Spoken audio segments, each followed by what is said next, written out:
Okay, here's our recording on proportions in triangles. You will notice in your folder of videos for these particular lessons, there are a couple that are just specifically for side splitter, and there are a couple that are just specifically for triangle, angle, bisector, theorem.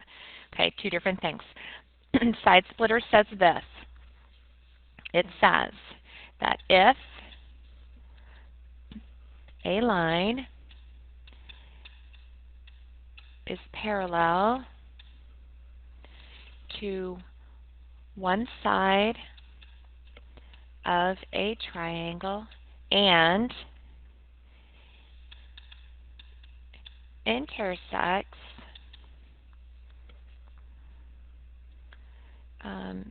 the other two sides,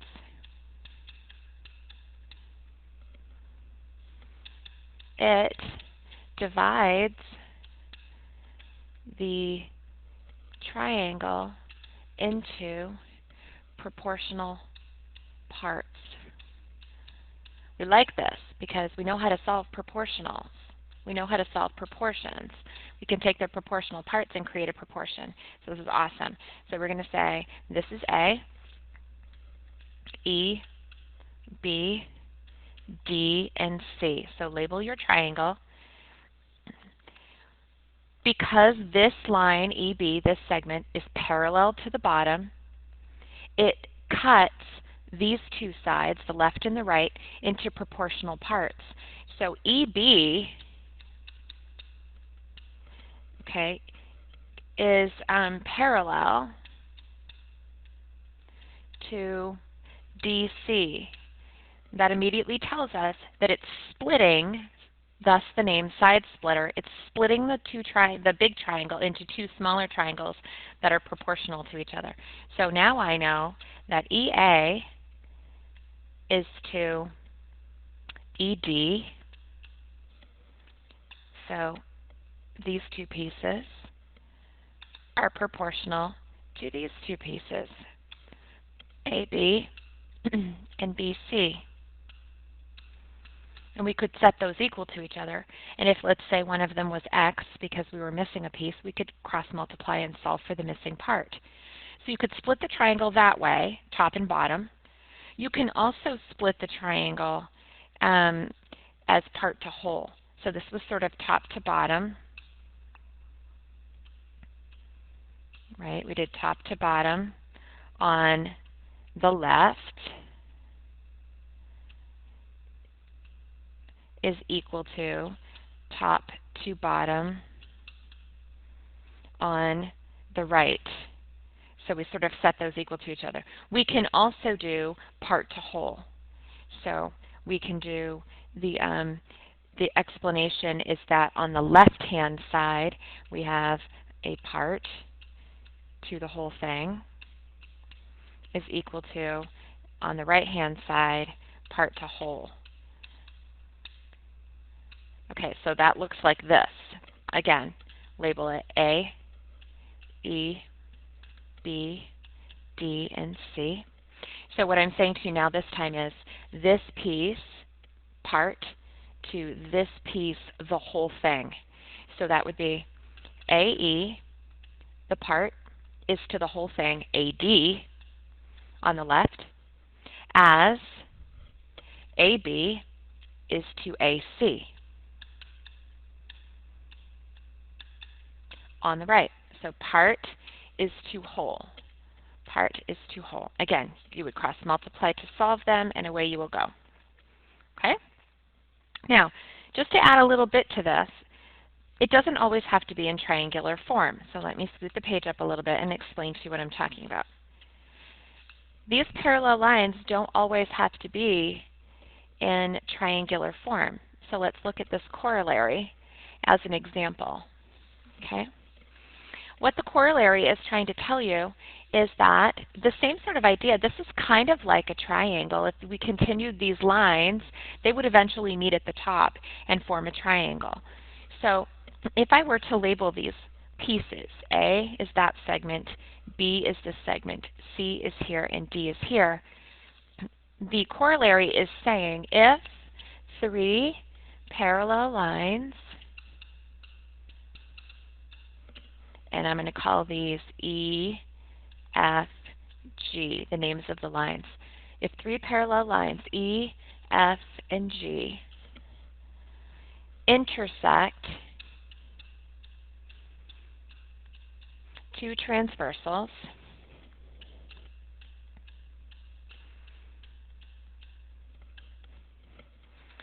okay, then the segments formed are proportional.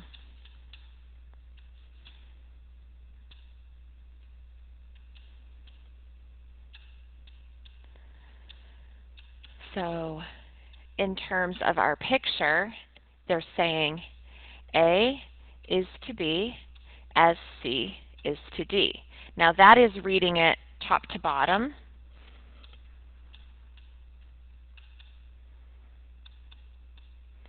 Okay, so that's just reading it top to bottom. You can also set it up so that you're reading it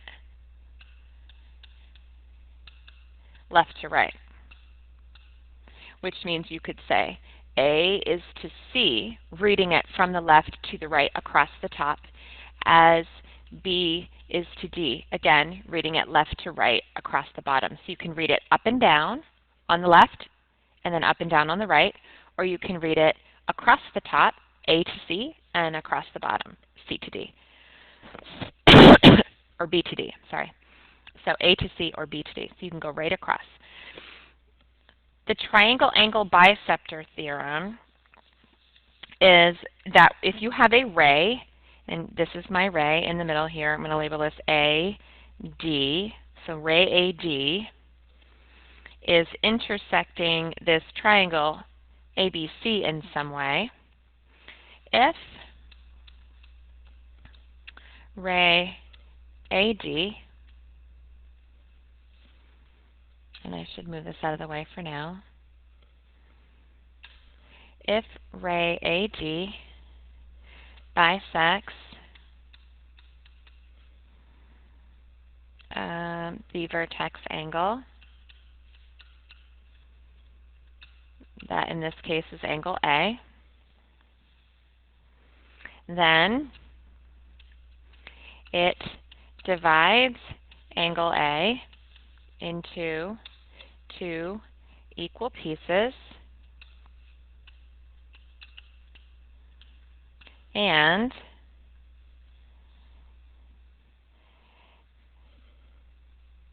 segment CB, so the bottom of the triangle, into proportional parts.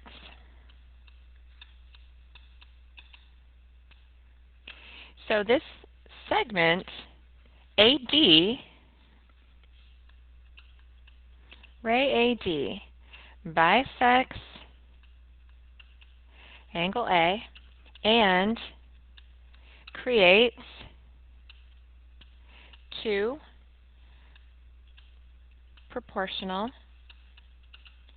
triangles. Okay, so it cuts it into two equal pieces. You see the angles are already marked here, and it creates proportional pieces. So what does that look like? It means AC on the left is to CD on the left. So these two, AC is to CD, as then we're going to say AB is to DB on the right. Okay? So again, if I color code it, so we're doing AB is to DB on the right. So we've created two smaller proportional triangles. Now let's put it into practice. So we're going to move the screen up, and we're going to actually use this information to solve a couple of problems. So let's scroll and get our practice problems. I'm going to scoot this up as far as I can. Okay, right here is probably good. So number one, we're going to set up our proportion. So we're just going to take a moment and look at the practice problem. So we have x is to 13 minus x as 2 is to 3. So I did this is to this as this is to this. So I'm doing the partial ones here. We have to cross multiply. Okay, so 3x equals 2 times 13 minus x, 3x equals 26 minus 2x, add 2x to both sides, 5x equals 26, divide by 5. Okay, so you're going to end up with a decimal answer. 5 goes into 26 5 times with 1/5 left over. You can give the decimal answer. That's totally fine. Okay, 5.2. Okay, over here I'm going to do the same sort of idea. X plus 4 is to 2x as 9 is to 12. And I'm going to cross multiply. 12 times x plus 4 equals 2x times 9, which is 18x. 12x plus 40, oh, I marked that down wrong, sorry, 48, let me fix that. Started to write the wrong number. Equals 18x. Subtract your 12x from both sides. 48 equals 6x. Divide both sides by 6. And 6 times 8 is 48, so we get 8, sorry. Okay, number 3 presents a little bit of a challenge, and students often find this really difficult. We have on this side 6 is to x, and that's always good. We get that part. 6 is to x. We're fine there. The problem comes in when we do 4 is to, I am not sure, because there's nothing listed there, right? So we do 4 is to, and we have to somehow figure out what we're going to call that piece.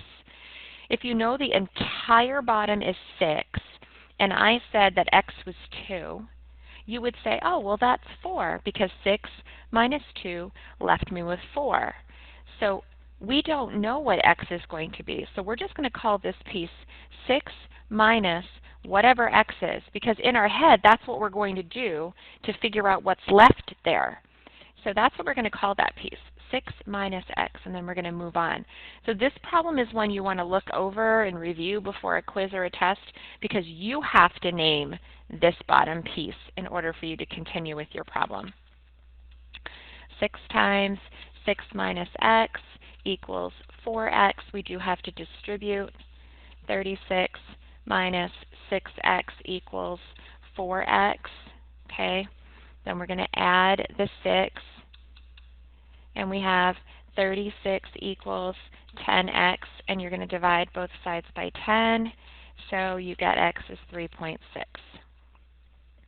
Okay?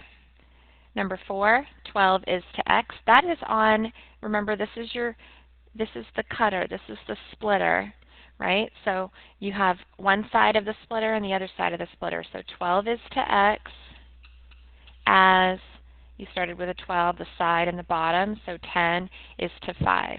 If turning your paper here helps you to make sure that you put the right numbers in the right place, then by all means turn your paper so that your vertex angle is at the top of your paper. Sometimes that's easier. 5 times 12, so we have to take this and multiply it out. So 5 times 12 is going to be 60. And x times 10 is 10x. Divide both sides by 10. X equals 6. Number 5, same deal. Here's your splitter. This is your vertex angle. So 20 is to 8 as x is to 14. And you have to cross multiply it all out. So 20 times 14 is 280. 8 times x is 8x. Divide both sides by 8, and x equals 35. Number 6 is very similar to number 3. It's one you might want to review before a test, because again, we have to do that process where the whole thing is 24, and we have to subtract x. So this piece is 24 minus whatever x is. Okay? So now I can actually set up my equation. 8 is to x as 12 is to 24 minus x. Those are almost already set up in fraction form for you, so that's pretty easy. 8 times 24 minus x equals 12x. I have to distribute. 8 times 24 is 192 minus 8x equals 12x. Then I'm going to add the 8x to both sides. 192 equals 20x. Divide by 20. X equals 9.6. Awesome. Okay, last problem. Let me go ahead and clear the screen and move it up. Okay, so the last thing we need to do is this problem.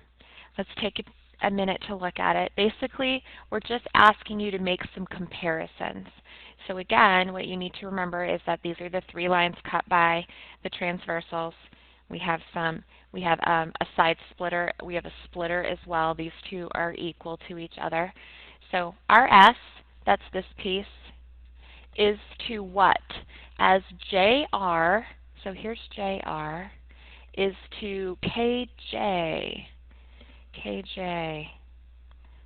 This would be great if there was a K. Oh, K is right here. I didn't label it. Label K in there, please. KJ. So K to J. So this and this is what I have on my right-hand side, and I'm trying to figure out what will correspond to this on the left-hand side. So it's going to have to be KS. So you're almost thinking a symmetrical picture when you're done. Okay, let me get rid of those colors. All right, next one. KJ is to JP, as KS is to, this would make the most sense, SQ.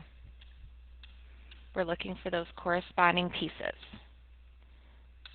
Sorry, wrong button. Let's get rid of the color again. Start again. Let's do green this time. QL, that's this guy, is to PM, this one, as SQ is to JP. Okay, get rid of the color. Start again. I'm going to do this side first. TQ is to KQ, this one, as PT, this one is to KP. Okay. And last one, KL, that one, is to LW, as MW is to, okay, so we need KM to make our symmetrical picture. So you're always trying to sort of create a symmetrical picture, and that is lesson 5.